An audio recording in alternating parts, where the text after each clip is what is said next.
As we know, to build mosque and over grave, to make wall or fence or gambooz is restricted according to Sunnah. To remove my ignorance, please tell me the situation in Masjid Nabawi and the grave of Rasul sallallahu alaihi wasallam and two Khalifas. May Allah subhanahu wa ta'ala forgive me. ওই আপনার কবরের উপরে যে fancy ওয়াল বা গম্বুজ ইত্যাদি তো করা ইসলামে ঠিক নয়, তো সেক্ষেত্রে রাসূল ইসলামের যে মসজিদ নববী বা তার যে সেখানে কবর বা অন্যদের সাহাবার যে কবর, এই অবস্থা সম্পর্কে জানতে চাচ্ছেন। উনি যে প্রশ্নটি করেছেন একটু স্পষ্টকাতর প্রশ্ন। রাসূলুল্লাহ সাল্লাল্লাহু আলাইহি ওয়াসাল্লামের কবর এবং আবু বকর ওমর রাদিয়াল্লাহু তাআলা আনহুমা এদের কবরের উপর যে গম্বুজ করা হয়েছে এটি বিদআতি যারা আছে তারাই করেছে। এটি মূলত বহু আগে করা হয়েছে।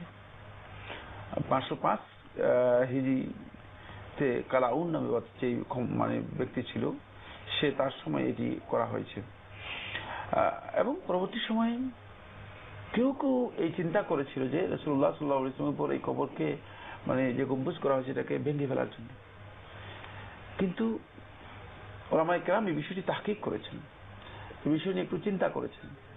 কারণ আজকে যাদের ক্ষমতা আছে তারা হয়তো ভেঙে ফেললো, কিন্তু আগামীকাল যদি যাদের ক্ষমতা চলে যায় তাহলে আবার আরেক দল এসে সেটাকে তৈরি করবে।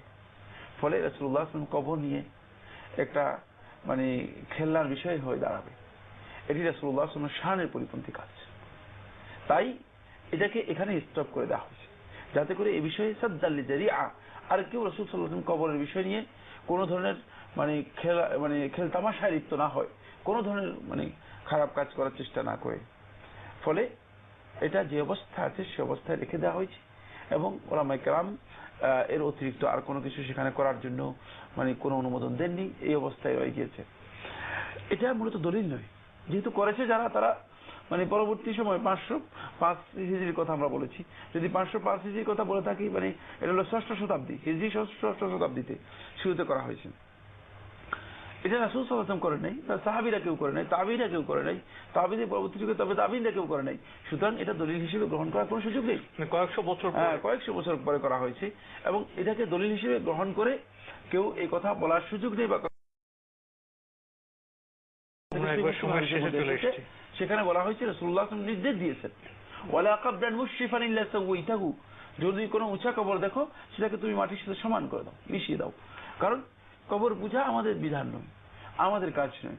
আমরা কবর পূজা থেকে নিজেদেরকে রক্ষা করার জন্য, তাওহীদকে প্রতিষ্ঠা করার জন্য আমাদেরকে নির্দেশ দেওয়া হয়েছে। তাই রাসূলুল্লাহ সাল্লাল্লাহু আলাইহি ওয়াসাল্লাম কবরের ব্যাপারে আমাদেরকে সতর্ক করেছেন এবং খুদ একথা বলেছেন যে লা তাজআলু কবরি ওয়াসানান ইউবাদ, যে আমার কবরকে তোমরা মূর্তিতে পরিণত করো না, প্রতিমায় পরিণত করো না যে এটার ইবাদত করা হবে। রাসূলুল্লাহ সাল্লাল্লাহু আলাইহি ওয়াসাল্লাম কবরকে পরবর্তী সময়ে কেউ হিদায়াত থেকে মাহরুম, বিদআতে লিপ্ত এই ধরনের গোষ্ঠীরা রাসূল সাল্লাল্লাহু আলাইহি ওয়াসাল্লাম কবরকে এভাবে করেছে, কিন্তু সুন্নাহর অনুসরণ যারা করেছে সত্যিকার ভাবে তারা দেখেছে যে রাসূল সাল্লাল্লাহু আলাইহি ওয়াসাল্লাম কবরের সাথে যাতে বেয়াদবি না হয় থাকে, এই জন্য এই বিষয়টি নিয়ে আর অগ্রসর হননি, এটাকে এভাবে ছেড়ে দিয়েছেন।